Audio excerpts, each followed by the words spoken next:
은혜 받으실 하나님의 말씀은 요한복음 14장 26절의 말씀입니다. 요한복음 14장 26절의 말씀입니다. 신약성경 172페이지에 있습니다.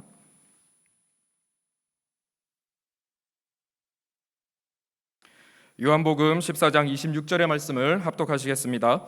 보혜사 곧 아버지께서 내 이름으로 보내실 성령 그가 너희에게 모든 것을 가르치고 내가 너희에게 말한 모든 것을 생각나게 하리라. 아멘. 오늘 저는 본문 말씀을 중심으로 성령 충만한 사람은 곧 말씀 충만한 사람입니다 라는 제목으로 하나님 말씀 나누겠습니다. 같이 제목을 읽어보실까요? 시작. 성령 충만한 사람은 곧 말씀 충만한 사람입니다. 미국의 1962년도에 한 작은 마을에 화재가 났습니다. 이 마을의 위치는 콜롬비아 카운티에 위치한 조그만 센트레일리아라고 하는 마을입니다. 이 마을에 불이 떨어지자 확 불을 잘 껐는데요. 이게 웬일입니까? 이 마을 속은 석탄을 캐는 탄광촌이었는데 밑에 있던 석탄에 이 불이 옮겨 붙은 겁니다. 그래서 60년이 지난 지금도 저 불이 타오르고 있습니다. 자세히 보시면 한 사람이 그냥 하염없이 불꽃을 바라보고 있는데요. 사실 이 1962년도에 일어났던 작은 화재 때문에 지금까지 타오르는 불이 과학자에 의하면 앞으로도 260년을 더 타오른다고 합니다. 한번 저 불타오르는 걸 생각해 보십시오. 그 안에 석탄이 있기 때문에 끌래야 끌 수가 없습니다. 그래서 정부도 어쩔 수 없이 1984년도에 저 마을의 문을 닫게 됩니다. 사랑하는 성도님들, 오늘 우리가 예배드리다가 우리 안에도 성령의 거룩한 불꽃이 타오르게 되기를 주의 이름으로 축원드립니다. 그런데 그 안에 석탄이 있어야지 불길이 앞으로 260년 동안 타오를 수 있는 것처럼 우리 마음속에 하나님의 말씀이 있으면 성령의 불은 안전하게 타오를 수가 있습니다. 그래서 성령 충만하기라고 하는 것은 단순히 방언을 말하고 신비한 체험하는 것이 성령 충만이라고 하지 않습니다. 성령 충만한 사람은 말씀 충만한 사람입니다. 오늘 세 가지 말씀 드립니다. 첫 번째로 성령 충만은 말씀을 통한 삶의 변화입니다. 성령 충만을 체험하기 원하시는 분들은 아멘 해볼까요? 성령 충만을 체험한 사람은 이제 성경의 저자이신 성령님을 따라 그 성경대로 살려고 몸부림을 치게 된다는 것이죠. 사랑하는 성도님들, 성령 충만은 하나님 말씀이 충만할 때 오랫동안 지속적으로 충만할 수가 있습니다. 체험 많이 해야죠. 체험 너무나 중요합니다. 우리는 예수 믿은 다음에 두 가지 체험 필요합니다. 첫 번째, 구원의 확신을 하는 체험 필요합니다. 예수 믿고 천국 간다라는 확신이죠. 두 번째는 예수 믿고 난 다음에 성령의 체험하셔야 됩니다. 그래야지 우리 믿음이 흔들리지 않아요. 그 상태에서 우리 마음속에 하나님의 말씀을 뿌리 깊게 내리게 되면 저와 여러분들은 결국 성령 충만함으로 말씀을 따라 행할 수가 있게 됩니다. 갈라디아서 5장 25절에 이런 말씀을 우리에게 주십니다. 만일 우리가 성령으로 살면 또한 성령으로 어떻게 해요? 행한다라는 것입니다. 저와 여러분들이 성령 하나님의 말씀을 따라 행할 수 있는 능력 결국 성령님이 제공해 주십니다. 그런데 말씀이 있는 사람 없는 사람 무슨 차이인가? 성령이 주시는 말씀이 있으면 하나님 말씀을 따라 살아갈 수 있는 에너지와 능력을 공급받게 된다는 것입니다. 로마서를 공부해 보면 사도 바울이 이제 로마에 있는 성도들에게 너네 실제적으로 좀 이렇게 살았으면 좋겠다라고 편지를 쓰면서 12장 1절 이하에 이렇게 이야기를 합니다. 사랑하는 형제님들, 내가 하나님의 모든 자비하심으로 너희들을 권할 것이 있습니다. 그것은 여러분들의 몸을 하나님이 기뻐하시는 뭘로 드리라? 거룩한 산 제물로 드리라. 목사님, 나는 지금 살아있는데 제물은 죽는 거 아닙니까? 왜 죽으라고 그럽니까? 성경이 얘기하는 제물은 비록 살았지만 내 몸과 마음과 생각을 예수 그리스도의 말씀으로 같이 묶어서 십자가와 함께 죽으라는 것입니다. 이것이 우리가 하나님께 드릴 영적 예배니라 고 말씀을 하십니다. 그러면서 2절을 같이 한번 읽어볼까요? 시작. 너희는 이 세대를 본받지 말고 오직 마음을 새롭게 함으로 변화를 받아 하나님의 선하시고 기뻐하시고 온전한 뜻이 무엇인지 분별하도록 하라. 이 세대의 패턴을 따르지 말고 하나님의 말씀으로 변화를 받으라는 것입니다. 너희의 마음의 변화를 받아라는 것은 우리의 생각의 변화를 받으라는 것이에요. 생각은 어떻게 변화될까요? 하나님 말씀이 내 머릿속에 들어오면 변화가 됩니다. 그러면 이제 생각의 변화로 말미암아 하나님의 선하시고 하나님의 온전하시고 하나님의 위대한 완벽한 뜻을 알게 된다는 것이죠. 영어 성경에는 discern 또는 distinguish라는 단어를 쓰는데 이 말은 이겁니다. 우리가 하나님 말씀으로 충만해서 하나님 말씀을 공부하고 암송하고 묵상하면 이건 하나님 주신 것이다. 아멘. 내 것으로 받아들이는 것이죠. 그런데 이것은 내 혼적인 생각이다. 조금 더 기도해야겠다. 분별할 수가 있어요. 그런데 이것은 육체적으로 오는 생각이다. 어떻게 해요? 예수 이름으로 명하노니 육신의 생각은 떠나갈지어다. 우리가 예배를 왜 드릴까요? 하나님 말씀 들으면서 이런 분별력이 생기기 위함입니다. 성령 충만한 사람은 하나님의 말씀을 따라 살아갈 수밖에 없다라는 것이죠. 그럼 당연히 주변 사람으로부터 칭찬을 받게 됩니다. 영국에서 있었던 일입니다. 동양에서 온 우리 청년이 항상 그 과에서 시험을 보면 1등을 합니다. 2등은 백인 영국 청년이 합니다. 그러니 영국 친구들이 야 이번엔 좀 네가 1등 해봐라 이렇게 권면합니다. 어느 날 이 동양에서 온 학생이 그만 교통사고가 나서 병원에 입원을 했습니다. 그러니 그 영국 친구들이 난리가 났습니다. 야 이제 네가 1등 할 수 있겠다. 이번 기말고사 끝나면 너가 분명히 1등이야. 그렇게 얘기를 했습니다. 드디어 기말고사를 치렀습니다. 그랬더니 성적을 딱 발표했더니 그 아시아에서 온 여학생이 또 1등을 했습니다. 물어봤습니다. 어떻게 수업도 안 나오는데 1등을 했니? 그랬더니 하는 말이 내가 교통사고로 병원에 입원했을 때 2등하는 그 백인 청년이 제일 먼저 신방을 왔습니다.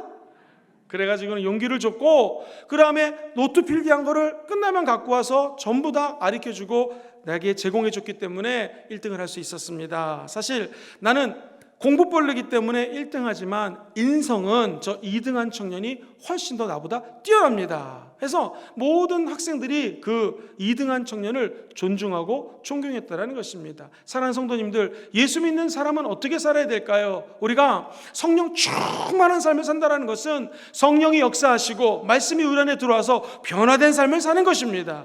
그러므로 주변에 있는 사람들이 저분이 믿는 예수 나도 믿고 싶다, 이런 예수의 향기를 흩날리는 여러분 되시기를 주의 이름으로 축원드립니다. 말씀 따라 변화하면 이제 형통함은 여러분 것입니다. 축복은 우리 것입니다. 성경은 어떤 자가 복이 있는 자인가 이렇게 얘기를 합니다. 시편 1편 1절 이하에 같이 읽어보죠. 복 있는 사람은 악인들의 꾀를 따르지 아니하며 죄인들의 길에 서지 아니하며 오만한 자들의 자리에 앉지 아니하고 오직 야훼의 율법을 즐거워하여 그의 율법을 주야로 어떻게 해요? 묵상하는 자들. 하나님의 축복과 형통함을 받기 원하시면 아멘 해볼까요? 그러면 하나님의 율법, 하나님의 말씀을 즐거워하는 것입니다. 여러분 성경 말씀 이렇게 설교할 때 한 명도 안 주는 거 순복음 금종교회밖에 없습니다. 할렐루야. 말씀을 즐거워하는 것이죠. 그리고 말씀을 주야로 묵상하는 거예요. 아침마다 저희가 1분 설교 기도와 말씀을 보내주는데 받는 사람들은 한번 손 들어보십시오. 다 받으시죠? 안 받으신 분은 교구장님께 얘기하시면 말씀이 오늘 읽어야 될 분량이 나옵니다. 그 말씀 읽고 말씀 들으면 하나님의 은혜와 축복이 다가온다는 것이죠. 왜 그럴까요? 시편 1편 3절에 이렇게 얘기합니다. 주야로 말씀을 묵상하는 자는 시작, 그는 시냇가에 심은 나무가 철을 따라 열매를 맺으며 그 잎사귀가 마르지 아니함 같으니 그가 하는 모든 일이 다 형통하리로다. 여기 계신 모든 분들이 하나님 말씀을 주야로 묵상하고 읽고 암송하고 공부해서 하는 모든 일들이 형통하시게 되기를 주의 이름으로 축원합니다. 나무가 시냇가에 심겨져 있으면 물로부터 영양분을 공급받습니다. 물을 공급받습니다. 마찬가지로 우리의 믿음이 말씀의 뿌리를 내리면 말씀의 에너지를 공급받습니다. 그러면 우리 삶의 가지에 성령의 열매를 주렁주렁 맺게 될 줄 믿습니다. 이것이 하나님이 주신 진정한 축복이라는 것이죠. 삶의 형통함은 하나님이 말씀을 주셔서 우리의 마음을 바꾸는 거예요. 우리의 생각을 바꿔주시는 거예요. 그래서 하나님의 뜻을 분별할 수 있는 능력을 주시는 것입니다. 심리학자인 데이비드 니븐 박사가 쓴 책 제목이 나는 왜 똑같이 생각만 할까라는 책에 나오는 이야기입니다. 젊은 영화 감독이 엄청 스트레스를 받고 있었습니다. 제작비는 다 바닥이 났고 제작사 인내심도 이제 바닥을 드러냈습니다. 세상에 하루 종일 촬영하는데요 단 한 컷도 써먹을 수가 없습니다. 왜 그런가? 이 주인공이 상어예요. 상어. 상어를 엄청난 제작비를 들여서 만들었는데 인공 상어가 조작을 하는데 전기 합선이 나가서 예를 들면 직진해야 되는데 빙빙빙 도는 거예요. 영화를 찍을 수가 없습니다. 더 큰 문제는 상어 진짜 스킨 있죠. 상어 피부랑 진짜 비슷한 거를 만들어가지고 상어를 덮어놨는데 바닷물에 들어가니까 이게 부풀어 올라가지고 상어가 아니라 괴물처럼 보이는 겁니다. 그래가지고 야, 사람들이 저 장래가 촉망받는 감독이 이제 저거를 마지막 작품으로 끝내겠구나 라고 생각했습니다. 그런데 감사하게도 이 젊은 감독의 마음속에 생각이 바뀌게 생각했습니다. 뭐냐면 상어 영화인데 상어가 안 나오는 상어 영화를 찍자. 그래가지고 이 상어를 가만히 보면 별로 안 나오고 상어가 지느러미만 이렇게 나옵니다. 띵띵 하면서 그 유명한 우리가 어렸을 때 봤던 조스라는 영화입니다. 스티븐 스필버그라고 하는 감독의 이야기입니다. 그러면서 나중에 이렇게 고백을 합니다. 쓸모없는 상어 장치가 하나님의 선물이었습니다. 우리가 생각할 때 이거 쓸모없어 저거 쓸모없어 생각하는 것이 있습니다. 그러나 말씀이 들어온 자는 생각이 변화되게 됩니다. 그리고 하나님이 저 쓸모없는 것을 변하여 하나님의 축복의 도구로 사용한다는 것이죠. 하나님은 언제나 낮은 자의 하나님이십니다. 여기에서도 오래 믿으신 분, 많은 은혜 받으신 분들도 하나님이 역사하시지만 이제 교회 나온 지 한 달밖에 안 됐습니다. 1년도 안 됐습니다. 그런 분들에게도 하나님은 역사하시는 것입니다. 사랑하는 성도님들, 말씀으로 우리의 생각을 바꾸시고 말씀을 따라갈 때에 하나님 주시는 형통함의 문이 열리게 되기를 주의 이름으로 축원드립니다. 복 있는 사람은 하나님 말씀을 늘 묵상하고 말씀대로 살려고 애를 쓴다라는 것이죠. 사실 이 성령 충만은 하나님 말씀의 이미 다 예언이 되어 있는 것입니다. 예를 들면 사도행전 2장에 보니 120명의 성도들이 기도하다가 성령이 불의 혀같이 갈라지면서 각 사람에게 임합니다. 그리고 많은 지역에서 온 사람들이 놀랍니다. 왜? 방언을 하거든요. 방언은 두 가지가 있습니다. 첫째는 외국어 방언이 있고 첫째는 랄랄랄라 따따따따 이렇게 못 알아듣는 방언이 있습니다. 요 처음 터졌던 방언은 외국 사람들이 알아들을 수 있는 외국어 방언이었습니다. 그러니 여러 지역에서 온 사람들이 저 사람들은 갈릴리 사람 아니냐, 이 말은 무식하다는 뜻이옵니다. 저 무식한 사람들이 어떻게 일본 말을 하고 어떻게 중국말을 하고 어떻게 영어를 하느냐, 이 황당해서 사람들이 물어보기 시작합니다. 그때 이 제자들은 어떻게 이 방언을 받고 수많은 성령의 기적을 체험할 수 있었을까요? 그것은 성경에 기록된 대로 제자들이 말씀을 따라 행했을 때 성령이 임했던 것입니다. 방언 받으려고 모여서 기도한 거 아닙니다. 그들이 사람들에게 보이려고 신유, 기적 이거 추구한 거 아닙니다. 단 한 가지, 예수님이 말씀하셨기에 순종해서 모여서 기도하자 성령이 임했던 것입니다. 우리도 하나님 말씀에 순종해서 모여 기도할 때 성령이 임하고 방언이 터지고 귀신이 떠나가고 치유되는 역사가 나타나게 될 것입니다. 성경은 이렇게 기록합니다. 사도행전 1장 4절로 5절을 같이 한번 읽어볼까요? 시작. 사도와 함께 모이사 그들에게 분부하여 이르시되 예루살렘을 떠나지 말고 내게서 들은 바 아버지께서 약속하신 것을 기다리라. 요한은 물로 침례를 베풀었으나 너희는 몇 날이 못되어 성령으로 침례를 받으리라 하셨느니라. 할렐루야. 아버지 하나님의 아들 예수님이 이 땅에 오셔서 승천하시면서 마지막 메시지를 남깁니다. 너희들은 예루살렘 떠나지 말고 아버지의 약속하신 것, 그분이 성령님이시거든요. 성령이 임재할 때까지 이곳에서 모여 기도하라 했을 때에 초대교회 성도들은 그 말씀에 순종하여 모여 기도하자 성령이 임했다라는 것입니다. 그러자 사도 베드로가 벌떡 일어나서 설교하기 시작합니다. 그의 설교를 듣고 무려 하루에 3,000명이 예수 믿고 구원받습니다. 할렐루야. 우리 교회도 이런 주의 종이 앞으로 탄생하게 되기를 주의 이름으로 축원합니다. 어떤 분이 얘기하시네요. 그 종이 김영근 목사님이십니다. 할렐루야. 그러면 좋겠습니다. 근데 중요한 것은 이 베드로가 이 말씀을 선포할 때 구약 성경을 쫙 깨고 있는 거예요. 그 전에 베드로는요, 예수님을 3번이나 부인했던 나약한 성도였습니다. 베드로는 예수 그리스도 앞에 주여 3일 만에 죽는다니요, 부활하신다니요, 말도 안 됩니다. 그리 마옵소서라고 마태복음 16장에는 예수님의 죽음에 대해서 부인을 하는 정말 믿음도 없고 말씀도 모르는 사람이었습니다. 그러나 그가 성령 받고 하나님의 말씀을 갑자기 꿰뚫고 시작합니다. 그리고 사도행전 2장에 설교를 하니 많은 사람들이 그럼 우리가 어찌할 거 우리 어떻게 예수를 믿을고, 이런 기적이 나타나게 된다는 것이죠. 사도행전 2장 16절로 18절에 보면 이는 곧 선지자 요엘을 통하여 말씀한 것이 일렀으되, 같이 읽어보죠. 시작. 시작. 하나님이 말씀하시기를 말세에 내가 내 영을 모든 육체에 부어주리니 너희 자녀들은 예언할 것이요 너희 젊은이들은 환상을 보고 너희 늙은이들은 꿈을 꾸리라. 그때에 내가 내 영을 내 남종과 여종들에게 부어주리니 그들이 예언할 것이요. 자, 사랑하는 성도님들, 이 말씀은 무엇입니까? 베드로가 일어나서 설교했던 것은 바로 하나님의 말씀입니다. 요엘 선지자가 일찍이 성경에 기록되었던 것이 오늘 이곳에서 일어난 현상입니다. 너희들은 우리가 술 먹었다고 조롱하지만 지금 때가 아침 9시인데 술 먹고 취해서 헬렐레 방언하는 것이 아니라 성령이 요엘서 2장 말씀 그대로 임했기 때문에 우리가 지금 방언을 하는 것이요, 오늘 누구나 다 예수를 믿으면 구원을 받게 될 것입니다 라고 설교하는 것입니다. 결국에는 성령 충만한 사람은 하나님의 말씀이 우리 안에 들어오는 것이요, 말씀대로 순종하는 자에게는 하나님의 능력이 나타납니다. 변화가 나타납니다. 그때 하나님은 잘했다 칭찬받는 하나님의 사람으로 변화시켜 주실 것입니다. 이 하나님께서 어떻게 기도하면 좋을까 모르는 제자들에게 우리 예수님을 통해서 가르쳐 주셨거든요. 너희들은 이렇게 기도하라 하면서 우리가 잘 암송하는 주기도문입니다. 예배 끝날 때 우리가 주기도문 드리는 이유는 이 기도가 예수님이 말씀을 통해서 가르쳐 주신 기도이기 때문에 그렇습니다. 이 기도를 가장 열심히 했던 사람이 있습니다. 우리가 잘 아는 메가더 장군입니다. 이분은 1906년도에 이 루즈벨트 대통령의 참모로 군인 생활을 시작합니다. 1차 세계대전 많은 훈장을 받은 영웅이었습니다. 육군사관학교 교장도 지냈습니다. 그리고 2차 세계대전이 터질 무렵에 1942년입니다. 이 미국에서 그 해의 아버지를 선정하는데 저 메가더 장군을 아버지로 선정했습니다. 물어봤습니다. 기분이 어떠신지요? 들어보십시오. 나는 직업군인입니다. 그런데 아버지가 직업군인으로 명성을 날리고 4스타, 5스타 되는 것보다 나에게는 더 아버지라는 이름이 소중합니다. 우리 자녀들이 먼 날 저 아버지를 기억할 때에 유명한 아버지, 군대에서 잘 나가는 아버지가 아니라 우리와 함께 어렸을 때부터 주기도문을 함께 암송했던 아버지로 기억하면 좋겠습니다 라고 이야기를 합니다.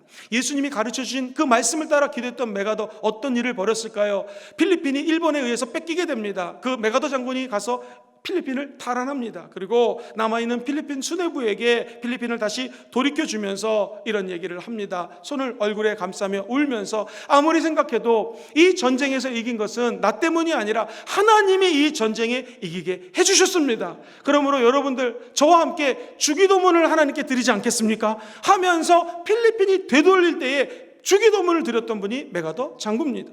우리가 아는 것처럼 1950년도에 북한 공산군이 우리나라에 침입을 했습니다. 그때 우리 부산만 남겨두고 풍전등화에 빠진 대한민국을 메가더 장군이 참전했습니다. 그러면서 이렇게 기도합니다. 주님, 또 한 번의 전쟁이 아니라 하나님의 뜻이 이루어지는 전쟁이 되기를 원합니다. 주기도문을 따라 기도했습니다. 그리고 남들이 다 반대하는 인천 상륙작전을 통하여 우리 하나님의 은혜로 인천을 다시 빼앗게 되었고요. 그리고 9월 26일 서울이 수복되게 되었습니다. 그때 기자들이 와서 물어봅니다. 메가더 장군님, 우리나라의 사람들에게 요청할 것이 있습니까? 그때 유명한 말을 남깁니다.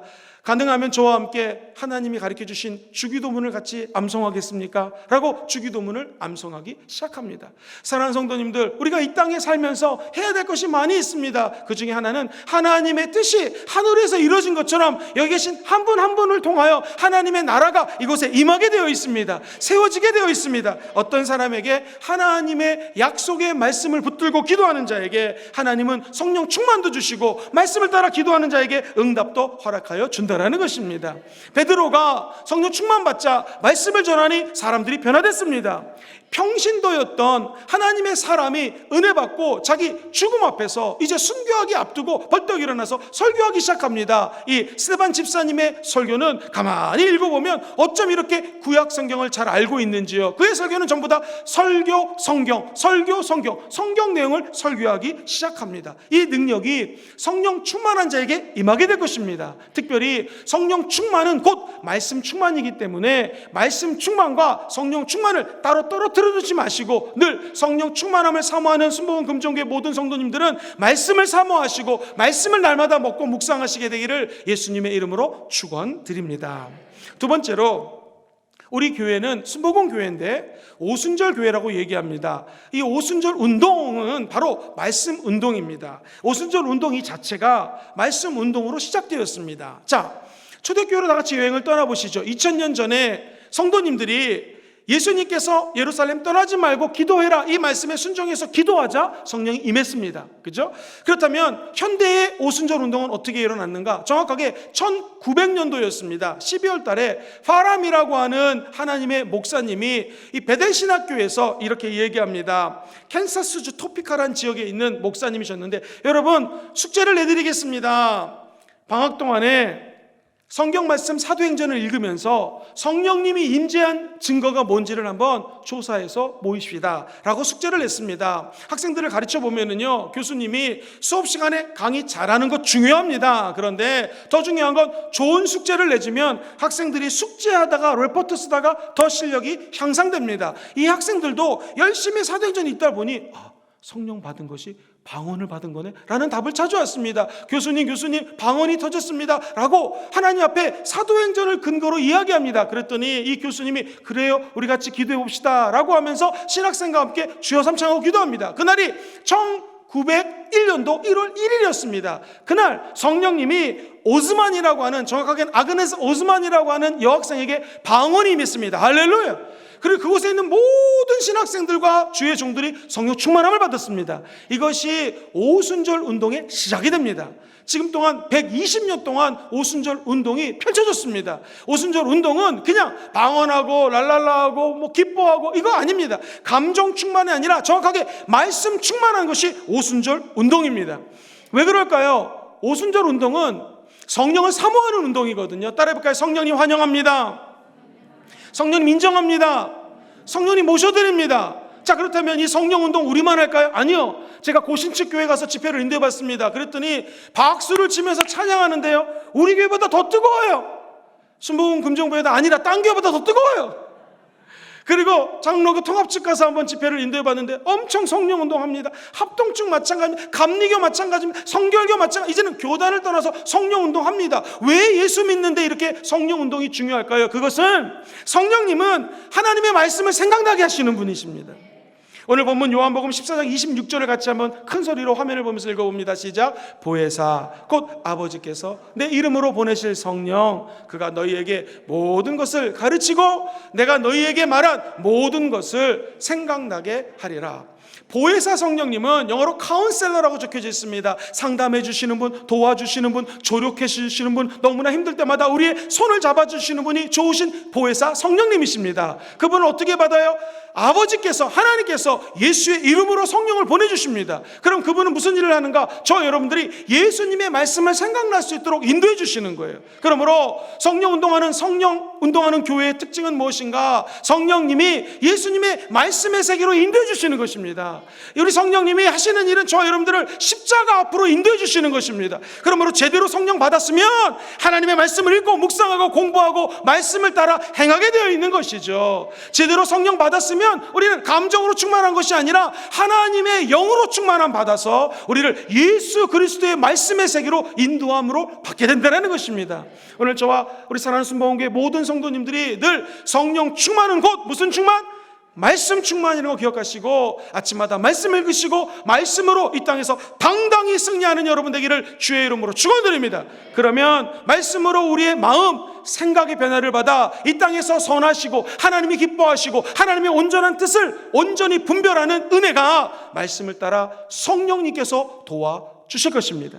두 번째로, 이 오순절 운동은 너무너무나 귀한 것만큼 오순절 운동하시는 우리 모든 성령 운동하는 사람들은 꼭 기억해야 될 것이 있습니다. 그것은 세 번째로 기도와 말씀이 있는데요, 이 기도와 말씀이 새의 양 날개와 같음을 기억해야 됩니다. 새를 보십시오. 어떤 새도 한 날개로 나를 수가 없습니다. 양 날개를 펴야지 날아올 수가 있습니다. 첫 번째 날개는 기도입니다. 기도하면 성령 충만해집니다. 두 번째 날개는 말씀입니다. 말씀 읽어도 성령 충만해집니다.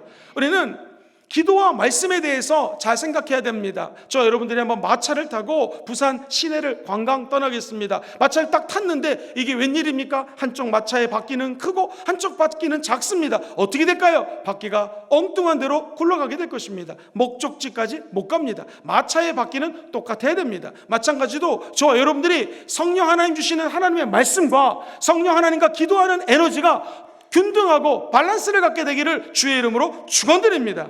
초대교회는 바로 이 말씀과 기도 두 가지 사역에 초점을 맞췄기 때문에 하나님의 부흥이 임했던 것입니다.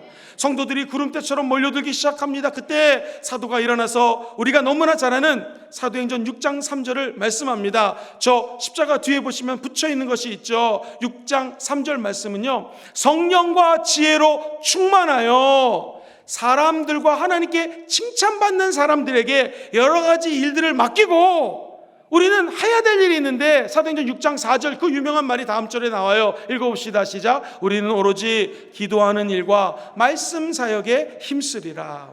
그렇습니다. 목사가 해야 될 것은 무엇입니까? 기도하는 사역, 말씀하는 사역, 이것이 가장 중요하다는 것입니다. 성장하는 교회를 가보십시오. 담임 목사님이 말씀 준비 열심히 하고 기도 열심히 하면 그 교회는 성장되게 되어 있습니다. 목회만 그렇지 않습니다. 가정도 마찬가지입니다. 아빠가, 엄마가 자녀들에게 보여줄 수 있는 것은 무엇입니까? 우리 엄마 아빠는 기도하고 말씀 보는 분이다. 그러면 자녀들은 절대로 세상으로 나가지 않습니다. 세상에 나갔다 하더라도 다시 돌아옵니다. 뭐 때문에? 하나님 말씀의 능력이 있습니다.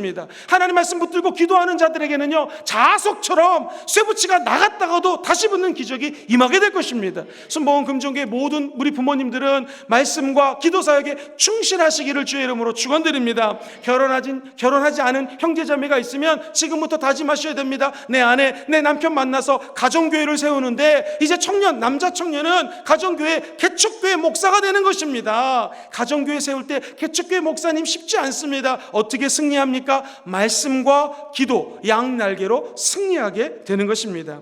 우리가 기도를 많이 해서 응답받은 사람을 조지 물러 목사님 예하로 많이 듭니다. 맞습니다. 5만 번 응답받았어요. 그러나 그가 천국 갈 때 이렇게 말씀하셨습니다. 사람들은 제가 기도 5만 번 응답받은 걸 잘 압니다. 그러나 하나님의 말씀 성경을 200번 넘게 읽은 것은 잘 모릅니다. 저는 기도할 때 한번 따라해 볼까요? 말씀을 따라, 말씀을 따라 기도했고 말씀대로 기도했다라는 것입니다. 그러자 하나님이 5만 번 넘게 응답했다라는 것입니다. 오늘 하나님께 나와 성령 충만받고 기도할 때마다 응답받기 원하시는 분들은 아멘 해볼까요? 정답은 말씀을 붙들고 기도하셔야 됩니다. 그럼 하나님이 그 말씀을 통하여 응답하신다라는 것이죠. 귀신이 한 길로 왔다 7길로 떠나가는 것도 하나님의 말씀입니다. 저와 여러분들이 늘 말씀을 먹을 때 하나님의 아들 예수 그리스도의 살아 역사하시는 말씀을 먹고 건강해지시게 되기를 주의 이름으로 축원드립니다. 기도는 하나님과의 대화입니다. 사람도 친해지려면 대화를 많이 해야 되죠. 마찬가지로 하나님과 친해지려면 대화를 많이 해야 되는데 그게 기도입니다. 그렇다면 말씀은 뭘까요? 같이 따라해 볼까요? 말씀은 하나님의 연애 편지입니다. 여러분, 제가 군대에 있을 때에 제 옆에 있는 친구가 여자친구에게 편지를 받았습니다. 훈련소에서. 너무나 놀라운 게요, 자다 일어나면 읽고, 아침 먹고 읽고, 점심 먹고 읽고, 저녁 먹고 읽고, 자기 전에 읽고, 수시로 여기다 집어넣고 빼가지고요 맨날 여자친구가 보내준 편지 읽었습니다. 왜 읽었을까요? 좋아서 읽었겠죠. 연애 편지는 읽고 또 읽어도 그냥 지치지가 않나 봅니다. 오죽하면 친구들이 야 그거 닳겠어 이렇게 놀렸습니다. 사랑하는 성도님들, 하나님이 우리에게 연애 편지를 써주셨는데 그것이 성경 말씀입니다. 성경 말씀은 어려워도 읽어야 됩니다. 힘들어도 읽어야 됩니다. 어떤 분들은 대화는 많이 하지만 하나님 주신 편지를 읽지 않으면 아까 말씀드렸던 것처럼 신앙이 잘못된 길로 갈 수 있습니다. 또 반대로 어떤 분들은 성경만 공부해요, 기도하지 않아요. 이러면 지성주의에 빠져서 하나님과의 관계가 또 끊어질 수가 있습니다. 그러므로 평생 말씀과 하나님의 앞에 기도하는 것이 밸런스를 갖게 되기를 주의 이름으로 축원드립니다.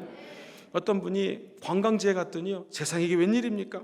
수많은 관광객들이 다 찾아오고 여름한철 찾아오고 쭉 밀려갔는데 이 영국이었습니다. 수많은 갈매기들이 떼죽음을 당해 있는 거예요. 왜 죽었습니까? 물어봤더니 관광철에 사람들이 와가지고 갈매기랑 사진을 찍는데요, 갈매기가 과자를 주면 여기 와서 앉아서 과자를 먹는 거예요. 그 사진 찍으니까 너무 재밌습니다. 그래서 과자 주고 사탕 주고 인간이 먹는 음식을 주니까 갈매기가, 자, 관광철 지나니 모든 사람들이 싹 빠졌습니다. 그 다음부터 갈매기가 갈매기 먹어야 될 것을 먹는데 안 먹더래요.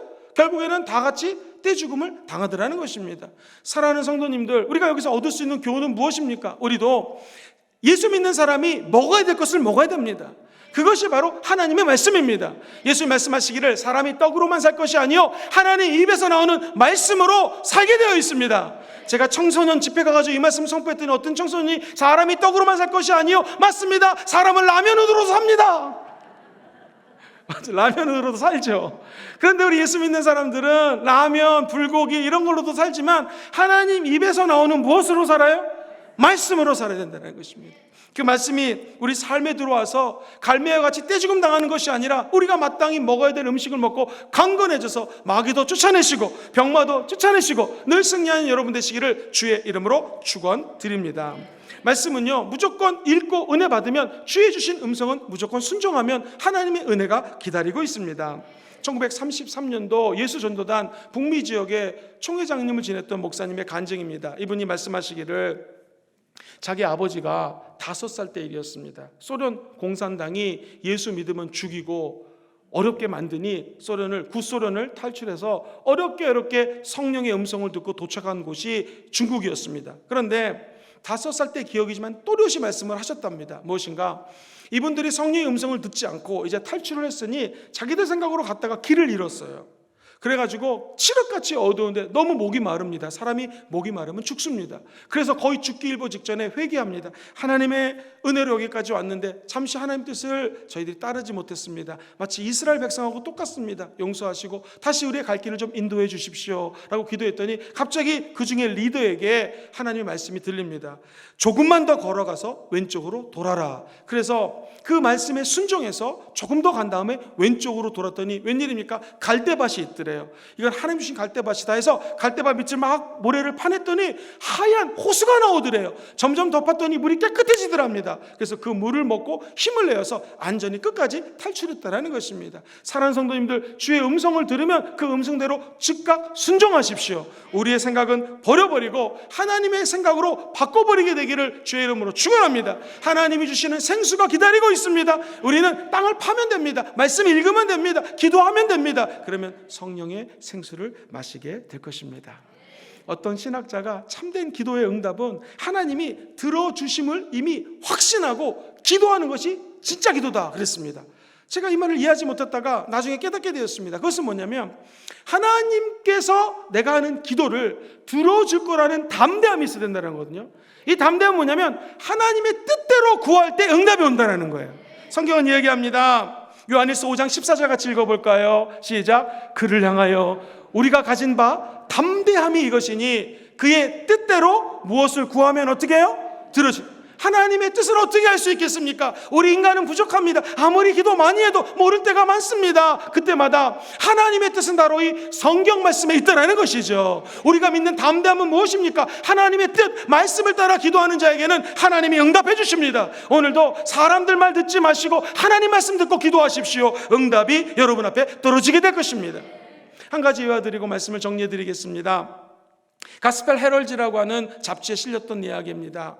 이 셀리라고 하는 아빠가 그날 일찍 퇴근을 했어요. 그리고 사랑하는 딸을 봅니다. 딸아, 재밌게 노는구나. 아빠, 이 구슬 좀 보세요. 예쁘죠? 그래. 아버지가 딸을 가만히 보다가 이야기합니다. 딸아, 너 아끼는 그 구슬을, 그때 겨울이었거든요, 저 화롯불에다 집어넣을 수 있겠니? 벽난로에다 집어넣을 수 있겠니? 안 돼 아빠, 이거 너무나 내가 아끼는 거예요. 내가 아무 말하지 않고 기다릴게. 네가 순종하는지를 볼게. 그랬더니 그 딸이 울면서 그 구슬을 난로에다가 집어넣더랍니다. 그러더니 아버지가 뒤에서 짠짠짠 하면서 진짜 이 아이가 갖고 싶어 했던 예쁜 더 좋은 구슬을 딱 준비한 거예요. 그러면서 네가 순종했기에 내가 이 선물을 준다 라고 얘기합니다. 그러면서 이 아이가 알아듣든 뭘 알아듣든 이렇게 아버지가 얘기하셨답니다. 사랑하는 딸아, 이건 내가 하나님의 기도 응답을 너에게 알려주려고 한 거야. 네가 크면 클수록, 하나님께 기도하면 기도할수록 하나님이 네 손에 갖고 있는 것을 버려라 할 때가 있거든. 하나님의 응답을 안 주실 때가 있거든. 그때는 하나님 아버지의 말씀을 듣고 즉각 순종하면 하나님은 육신의 아빠인 나보다 더 좋은 아버지이기 때문에 짠짠짠이 아니라 짠짜라짠짠짠짠 하면서 너에게 더 큰 응답과 선물을 허락해 주실 것이다 라고 얘기했다는 것입니다. 가슴에 감동이 오지 않습니까? 우리 하나님은 좋으신 하나님이십니다. 하나님이 우리의 손에 있는 거, 작은 거, 그것이 오병이어 조그만 물고기 2마리, 보리떡 5개를 할지라도 이 작은 것이 주님 손에 올라가면 5천 명을 먹이고도 남는 기적이 일어나게 될 것입니다. 사랑하는 성도님들이 오늘 주 앞에 나와 예배드리며 기도할 때 이 놀라운 감격과 은혜와 응답이 쏟아지게 되기를 주의 이름으로 축원드립니다. 성령 충만한 사람 되기 원하시면 아멘 해볼까요?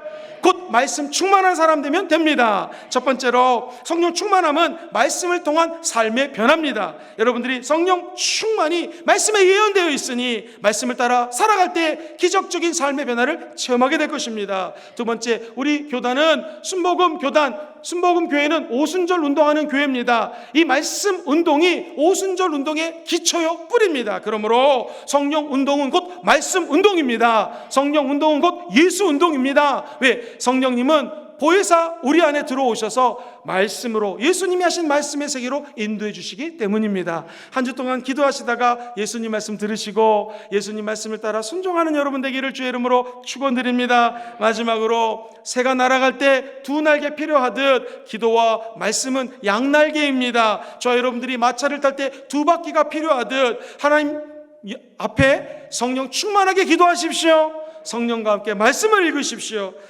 힘들고 어려워도 하나님의 말씀을 끝까지 읽으십시오. 그리고 말씀이 우리 안에 부딪힘으로 오고 감동으로 다가오면 말씀에 순종하시면 반드시 응답과 은혜가 쏟아지게 될 것입니다. 그 은총이 함께하기를 주의 이름으로 축원드립니다.